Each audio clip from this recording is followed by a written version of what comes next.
Hello students, हर साल की तरह इस साल भी मैं वार्षिक पेपर के लिए आप लोगों को प्रश्न बताने वाला हूं। तो अभी मैं आप लोगों को सामाजिक विज्ञान से प्रश्न बताने वाला हूं। तो चलो देख लेते हैं वो सारे प्रश्न जो आपको आपके एग्जाम में देखने को मिलेगा।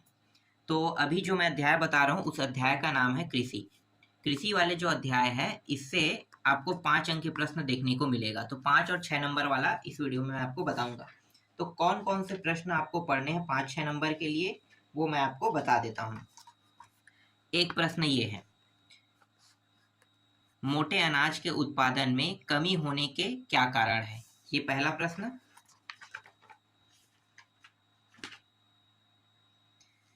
दूसरा प्रश्न है, साकरा गांव के फसल प्रतिरूप में बदलाव से क्या प्रभाव पड़े। आप स्वास्थ्य, रोजगार, भूमि, उर्वरक क्षमता आदि बातों को ध्यान में रखते हुए समझाइए। ये सारे प्रश्न आपको परीक्षा बोर्ड, परीक्षा साइट, परीक्षा बहुत परीक्षा सार ये सब में मिल जाएगा, गाइड में भी मिल जाएगा आसानी से। इन प्रश्नों को अच्छे से टिक कर लेना और टिक करने के बाद अच्छे से रटना, क्योंकि यही सारे प्रश्न जो मैं बता रहा हूँ यहीं से पूरा प्रश्न बनेगा। अगला प्रश्न है, रबी खरीफ, रबी और जायद फसलों का विवरण उदाहरण सहित दीजिए कह रहे हैं। ये प्रश्न जो है ये भी 5 नंबर का है, महत्वपूर्ण प्रश्न है। और एक और अंतिम प्रश्न ये है, ठीक है। इसमें सिर्फ 4 प्रश्न आपको 5 नंबर के लिए पढ़ना पड़ेगा। फसलों के उत्पादन में वृद्धि के कुछ आधारभूत कारण क्या है, ठीक है। इसमें सिर्फ और सिर्फ आपको 4 प्रश्न ही पढ़ना है। इसके बाद अगला अध्याय मैं आपको बता देता हूँ जिससे आपको प्रश्न पढ़ने हैं। अगला अध्याय है, हाँ ये है मानव अधिवास। ये जो मानव अधिवास दिया हुआ है ना, अधिवास लिखा होगा आपके बुक में या मानव अधिवास दिया होगा, तो इसी अध्याय में आपको जो प्रश्न बताऊंगा वो मिलेगा। 55 नंबर के कौन कौन से प्रश्न आपको पढ़ना है मैं बता देता हूँ। देखो 5 नंबर में एक प्रश्न ये है, मानव अधिवास को प्रभावित करने वाले 3 कारकों को उदाहरण सहित समझाइए। इसको अथवा नाम से, दूसरे नाम से इस प्रकार से भी जाना जाता है। ये एक प्रश्न हो गया। अगला प्रश्न है, ग्रामीण अधिवास की कोई 5 समस्याएं बताइए कह रहा है। ये प्रश्न है, 5 समस्या बताना है। नेक्स्ट प्रश्न है, ग्रामीण अधिवास पर एक लेख लिखिए कह रहा है ना। हाँ, इसके बाद है ये वाला प्रश्न, दीर्घ प्रश्न क्रमांक में देखो, नगरीकरण से कौन कौन सी समस्याएं उत्पन्न हो रही है उदाहरण देकर समझाइए। ये प्रश्न है। नेक्स्ट है, ग्रामीण अधिवास और नगरीय अधिवास की तुलना कीजिए। इस प्रश्न को भी आपको पढ़ना है। नगर की विकास अवस्थाओं का वर्णन कीजिए। ये प्रश्न भी महत्वपूर्ण है। और एक प्रश्न और है इसमें, इसको भी आपको देखना है, ग्रामीण अधिवास के प्रतिरूपों का वर्णन कीजिए। ठीक है, ये अंतिम प्रश्न है। बस इसमें 5-6 प्रश्न है, ज्यादा प्रश्न नहीं था। इसके बाद मैं आपको नेक्स्ट अध्याय बता देता हूँ जहां से आपको और प्रश्न पढ़ने हैं। तो अगला जो अध्याय है आपका ये है, देखो, 2 विश्व युद्धों के बीच जो दिया है ना, रूसी क्रांति व महामंदी। ठीक है, तो रूसी क्रांति और महामंदी वाले ये जो अध्याय है इससे भी 5 अंक के प्रश्न आने वाले हैं। तो कौन कौन से प्रश्न पढ़ना है वो मैं आपको बता देता हूं। देखो एक प्रश्न ये है, रूस में औद्योगिकरण पर एक संक्षिप्त टिप्पणी लिखिए। ये प्रश्न है एक। दूसरा है, ड्यूमा एक सफल लोकतांत्रिक संसद क्यों नहीं बन पाया, इसके कारण का विश्लेषण कीजिए। ये दूसरा प्रश्न है। नेक्स्ट प्रश्न है, अमेरिकी आर्थिक मंदी को पूरे विश्व पर प्रभाव क्यों पड़ा। ये प्रश्न है। नेक्स्ट है, आर्थिक मंदी के दौर में वस्तुओं की कीमतें क्यों घटी, इसका उद्योगों पर क्या प्रभाव पड़ा। ये प्रश्न है। नेक्स्ट है, रूस की क्रांतिकारी सरकार के प्रमुख कदम क्या थे। ये प्रश्न है, इनको आपको पढ़ना है। नेक्स्ट प्रश्न है, रूस में 1861 से 1940 के बीच किसानों की स्थिति में क्या क्या परिवर्तन आए। इस प्रश्न को भी आपको पढ़ना है। अगला है, रूस में 1905 से 1940 के बीच लोकतंत्र के विकास की समीक्षा कीजिए। ये प्रश्न भी है। हाँ, आपको एक चीज और बता देता हूँ। ये जो परीक्षा बोध जो मैं आपको बता रहा हूँ ना, ये सारे प्रश्न जो प्रश्न बता रहा हूँ, ये परीक्षा बोध 2023 के हैं। आपके पास 2024 का परीक्षा बोध होगा, तो जो प्रश्न यहाँ पे नहीं है ना, आपके परीक्षा बोध में नहीं होगा, ठीक है, उस प्रश्न को छोड़ देना। बाकी जितने भी प्रश्न मिलेंगे उनको टिक कर लेना, ठीक है, उनको पढ़ना, ठीक है। जो नहीं है आपके परीक्षा बोध में या परीक्षा सार में, वो प्रश्न नहीं आएगा। जैसे मेरे में एक आध दो प्रश्न मतलब एक्स्ट्रा है, आपके में वो प्रश्न हटा दिया है ना। तो जिनको हटा दिया है उनको आपको नहीं पढ़ना है, बस इतना ध्यान देना, ठीक है, क्योंकि है ही नहीं परीक्षा बोध में, नया वाले में तो आएगा नहीं। चलो अगला देखो। हाँ, लेकिन ज्यादातर सारे प्रश्न जो है वो आपको परीक्षा बोध में मिल ही जाएंगे, ठीक है। जो प्रश्न बता रहे हैं इनको तो आपको पढ़ना ही पढ़ना है। देखो, 1917 की क्रांति के बाद रूस विश्व युद्ध से क्यों अलग हो गया, ये प्रश्न है। और एक प्रश्न और है इसमें, रूस पर रूसी क्रांति के किन्हीं 5 प्रभावों की समीक्षा कीजिए, ये प्रश्न है। इसके बाद आपको अगला अध्याय देखना है। अध्याय का मैं नाम भी बता देता हूँ, ये भी अध्याय नहीं है, हाँ, अध्याय 11, ठीक है, ये एक अध्याय है, 20वीं सदी में संचार माध्य, ठीक है। 20वीं सदी में संचार माध्य से भी आपको प्रश्न देखने को मिलेगा। तो यहाँ से 6 अंक के प्रश्न देखने को मिलेगा। तो 6 अंक के प्रश्न में कौन कौन सा पढ़ना है, देखो। एक प्रश्न ये है, फिल्मों में आने से पहले लोगों का मनोरंजन कैसे होता था, फिल्म और उन साधनों के बीच आप किस तरह अंतर और समानताएं देख सकते हैं, ये प्रश्न है। अगला प्रश्न है, मुद्रित माध्यम और टीवी के संप्रेषण में क्या आप समानताएं और अंतर देखते हैं, किसमें सोच विचार और चिंतन के लिए आर्थिक संभावनाएं हैं, और आपको कौन सा माध्यम अधिक प्रभावी लगता है, ये प्रश्न है। अगला प्रश्न है ये वाला, ठीक है, ये भी थोड़ा सा बड़ा है, आधुनिक संचार माध्यम के विभिन्न पहलुओं, सूचना देना, संवाद का माध्यम बनना, मनोरंजन और लोगों की सोच और अभिरुचियों को प्रभावित करना, उन पर सरकार की निगरानी रखना की दृष्टि से मोबाइल फोन की समीक्षा करें। अगला प्रश्न है ये, आधुनिक मास मीडिया में विज्ञापनों की क्या भूमिका है। देखो, इस प्रश्न को भी आपको देखना है, नए युग की मीडिया के नाम से किसे जाना जाता है, इसको दूसरे नामों से भी जाना जाता है, ठीक है, ये है। अगला है, संचार के प्रमुख साधनों को स्पष्ट कीजिए, ठीक है, ये हो गया। जन संचार माध्यम के लाभ व हानि लिखिए। भारत में गरीब जनता पर मुद्रण संस्कृति का क्या असर हुआ, ये प्रश्न है। और अगला है, 20वीं सदी में अखबार की भूमिका पर प्रकाश डालिए। इसके बाद आपको अगला अध्याय देखना है, ये भारत के संविधान का निर्माण, ठीक है। भारत के संविधान के निर्माण से भी आपको 6 अंक के प्रश्न देखने को मिलेगा। तो कौन कौन से प्रश्न आपको पढ़ना है वो मैं आपको बता देता हूँ। देखो, एक तो प्रश्न ये है, किसी देश का कानून कौन बनाएगा और कैसे इसे संविधान में दर्ज करना क्यों जरूरी है, ठीक है, ये प्रश्न हो गया। एक ये है, संविधान सभा का गठन किस सीमा तक लोकतांत्रिक था, ये प्रश्न हो गया। संविधान सभा ने संविधान निर्माण में लोगों की भागीदारी को बढ़ाने के लिए क्या कदम उठाए, ये प्रश्न है। स्वतंत्र भारत के संविधान और 1935 के अधिनियमों में किस तरह के अंतर थे, ये अंतर क्यों थे, ये प्रश्न है। भारत और नेपाल के संविधान निर्माण के संदर्भ में क्या अंतर और समानता है। संविधान की उद्देशिका का हमारे जीवन में क्या महत्व है, ये प्रश्न। संविधान निर्माण की प्रक्रिया कैसे आगे बढ़ी, ये भी प्रश्न है, ठीक है। हमें संविधान की जरूरत क्यों है, ये प्रश्न भी इंपॉर्टेंट है।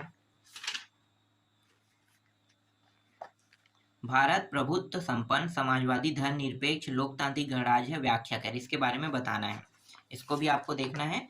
संविधान की प्रस्तावना का महत्व लिखिए। और अगला है, भारतीय संविधान की प्रमुख विशेषताओं की समझाइए। ठीक है, ये प्रश्न है, बस इसमें इतना ही है। इसके बाद नेक्स्ट अध्याय देखते हैं। तो जो अगला अध्याय है, अध्याय का नाम है संविधान, शासन व्यवस्था और सामाजिक सरोकार दिया हुआ है। इस अध्याय से भी 6 अंक के प्रश्न आने वाले हैं। तो 6 अंक के प्रश्न में आपको कौन कौन सा पढ़ना है? एक तो ये वाला पढ़ना है। ठीक है, देखो, संसद का न्यायिक काम क्या है? उन कामों को उच्चतम न्यायालय को न देकर संसद को क्यों दिया गया? ये प्रश्न है।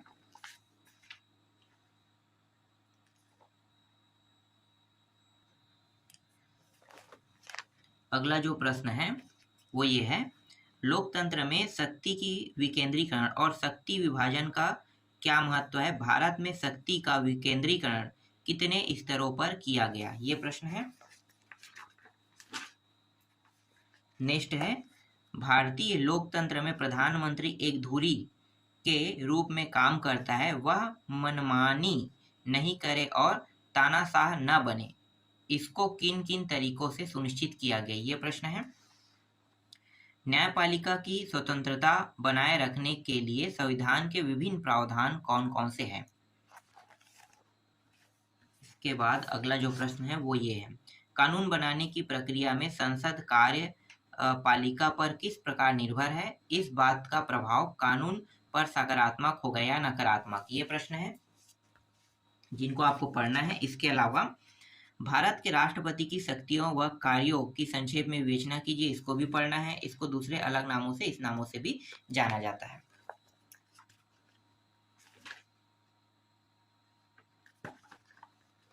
फिर भारतीय संसद के कार्यों का वर्णन कीजिए, ये प्रश्न भी आपको पढ़ने हैं।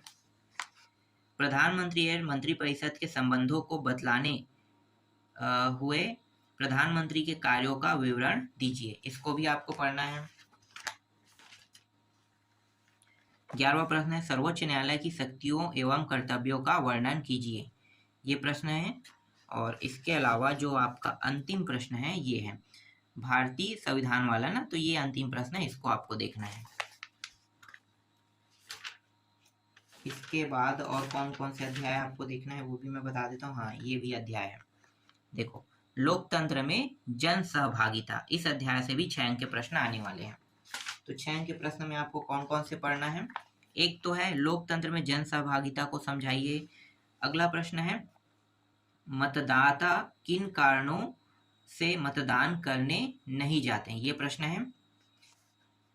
और देखना चाहो तो इस प्रश्न को भी देख सकते हो, भारत में मताधिकार की आयु 21 वर्ष से घटाकर 18 वर्ष क्यों कर दी गई है? इसको भी आप लोग एक बार देख लेना। ठीक है, ये भी महत्वपूर्ण है।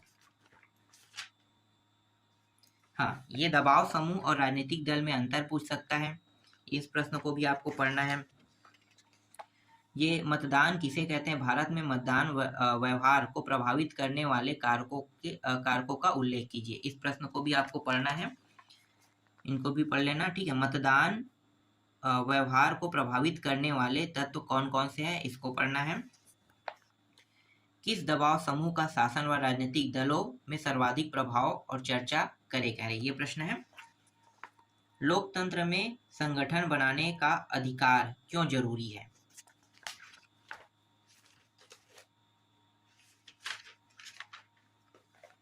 देखो, यहाँ पे राजनीतिक दल और दबाव समूह की विशेषता वाला फिर से आ गया ना प्रश्न, तो 2-3 बार अगर रहेगा तो आपको एक ही बार पढ़ना है। ठीक है, यहाँ पे ट्रेड यूनियन पर टिप्पणी लिखिए, ये भी आ सकता है। ठीक है, मतदान प्रक्रिया के 6 बिंदु लिखकर संक्षिप्त व्याख्या कीजिए, ये प्रश्न है।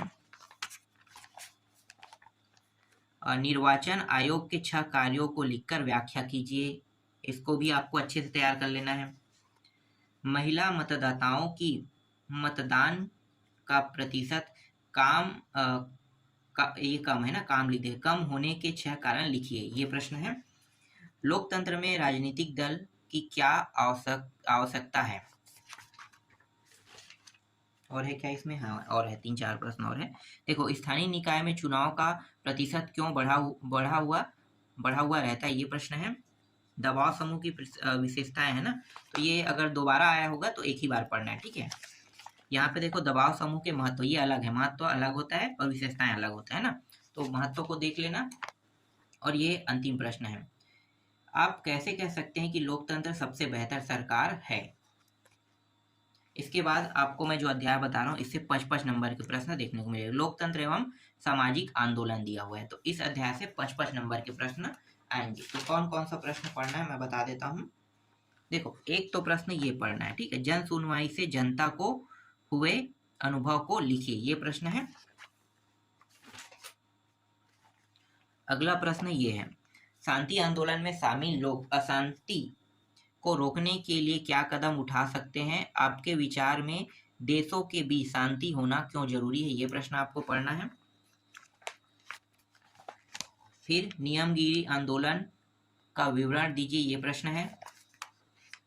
कमेटी ऑफ 100 यहाँ पे दिया है ना, द्वारा किया गया धारणा प्रदर्शन और अभियान किस हद तक सफल रहा, आपस में चर्चा कीजिए, कह रहा है।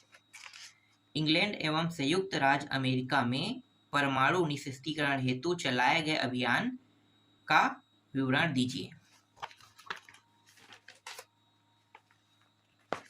सामाजिक आंदोलन क्या है? यह आंदोलन क्यों होता है? इसको आपको देखना है। नेक्स्ट है, निःशस्त्रीकरण की आवश्यकता क्यों होती है, क्यों है? और जन सुनवाई से शायद मैंने बता दिया था ना, जन सुनवाई से जनता को हुए अनुभव को लिखिए। अगर ये दोबारा आ रहा है तो एक ही जगह से पढ़ना है।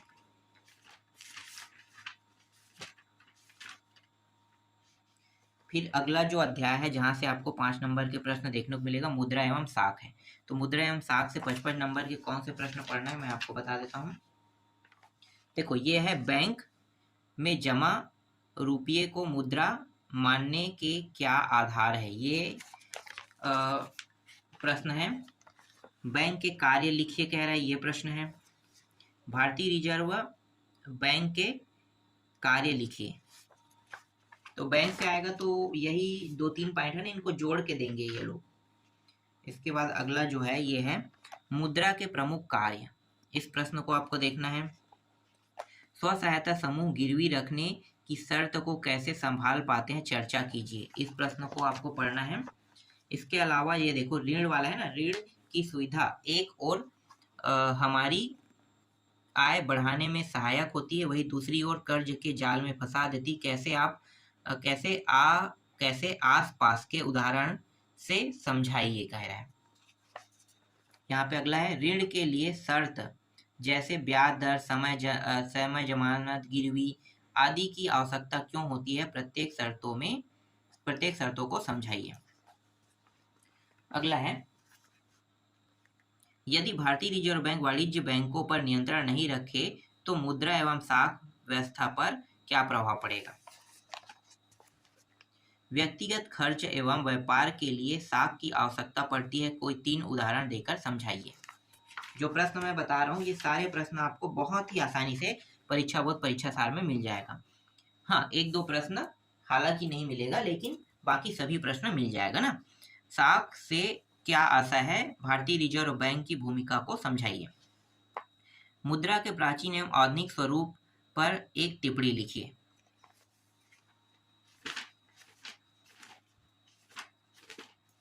फिर आपको देखना है ये अध्याय, ठीक है, ये अंतिम है, वैश्वीकरण। इस वैश्वीकरण से कौन कौन से प्रश्न आपको पढ़ना है मैं बता देता हूँ। इसमें ज्यादा प्रश्न नहीं है, ज्यादातर जिस अध्याय से ज्यादा प्रश्न आने वाले हैं उसमें कुछ ज्यादा प्रश्न है, बाकी जहां से कम आने के चांसेस वहां पे मैंने कम बताया है। जैसे कि ये है, विश्व व्यापार संगठन क्या है और यह कब और क्यों स्थापित किया गया, ये प्रश्न है। एक प्रश्न ये है, वैश्वीकरण से क्या आशा है? भारत वैश्वीकरण के प्रभाव को स्पष्ट कीजिए, कह रहे हैं ना, क्या कह रहे हो? हाँ, भारत वैश्वीकरण के प्रभाव को स्पष्ट कीजिए, ये प्रश्न है।